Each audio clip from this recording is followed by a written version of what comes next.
It's time to go to the top of the Hill, and this morning I am joined by Alex Gangitano. She is a staff writer from the Hill, and this morning we're talking about both candidates for the Illinois gubernatorial race. First, we're going to go with Democrat J.B. Pritzer. He is the incumbent. Yesterday, because this incident in Highland Park happened during a campaign cycle, both of the major party candidates were asked about it. J.B. Pritzer said that it is a uniquely American plague, and he said he's going to do what he can to help end this plague.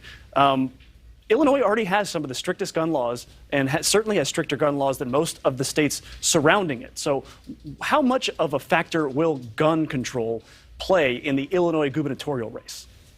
Yeah, thanks so much for having me. So I think that we're going to see gun control in really races across the U.S. as a huge factor, regardless of what different laws exist in which states, like you mentioned. I mean, I think after the shootings in Buffalo and after the shooting in Uvalde, and then after Congress just passed a bipartisan gun violence prevention bill, I think that it was already inevitable that this was going to be something that was top of people's minds, or a domestic issue that was something people were hearing about and might take their thoughts to the polls in November on. And then after this shooting, I think that he's kind of leaning into the fact that there have been, over 300 mass shootings so far this year. And so Democrats want to show that if you keep electing Democrats or elect more Democrats, there could be more change to come, and maybe they can start to prevent that. I mean, and which of course is a very difficult concept to grasp, but I think he's trying to lean into that here. Well, Alex, along those lines, sometimes people look at the president signing a bill into law and say that's an end point.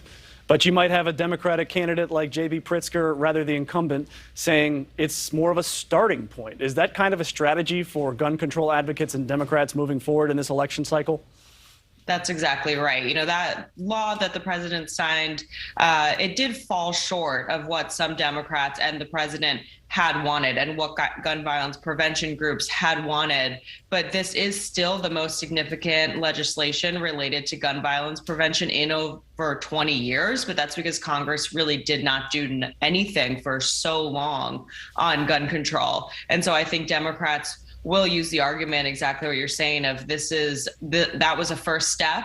Look how we were able to come together and get something passed. And so if you elect more Democrats or keep them in office, then there might be more bills like that in the future. Now, J.B. Pritzer will be facing Darren Bailey. He is the Republican nominee for Illinois' governor race here. Now, he said yesterday that we should move on, and I'm paraphrasing here, but we should move on past this Highland Park shooting, and the guy hadn't even been caught yet. So how does that play in the election? How does that play with folks that might be on the fence about this race?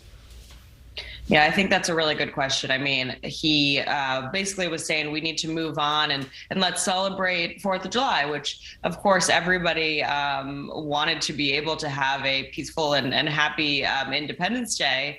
And he has since had to apologize for those comments, actually. And he said that, we need to take action to address crime and mental health issues. And those are two things that Republicans are really running on this cycle, is rising crime in the U.S. and looking at mental health issues as a cause of gun violence. So I think that that kind of rhetoric will play with Republican voters in Illinois. If he says that these are, rising crime in Chicago, of course, is something that voters are very interested in and want their politicians to address. So I think his comments were, kind of tough to read at first. And then once he apologized and is focusing on these two topics, I think that will play well with his base in that state. Well, and speaking of his base, I mean, gun control, or rather anti-gun control, it's usually a very big strength for Republicans. And yet we've seen a lot of these mass shootings. They seem to be getting more frequent and more violent. And maybe that's just me noticing that. But is this still an issue that he's going to be able to lean on? They're coming for your guns. You better vote for me.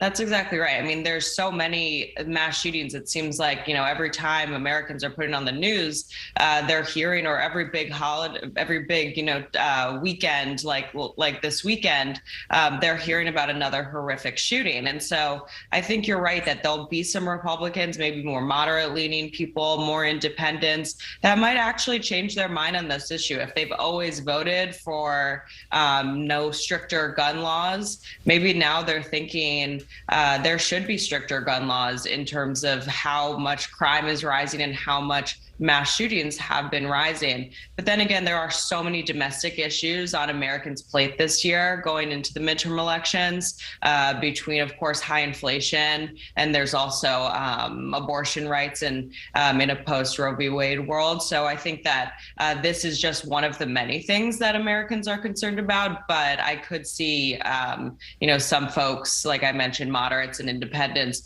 maybe changing their tune if they've always voted for, anti-gun control candidates.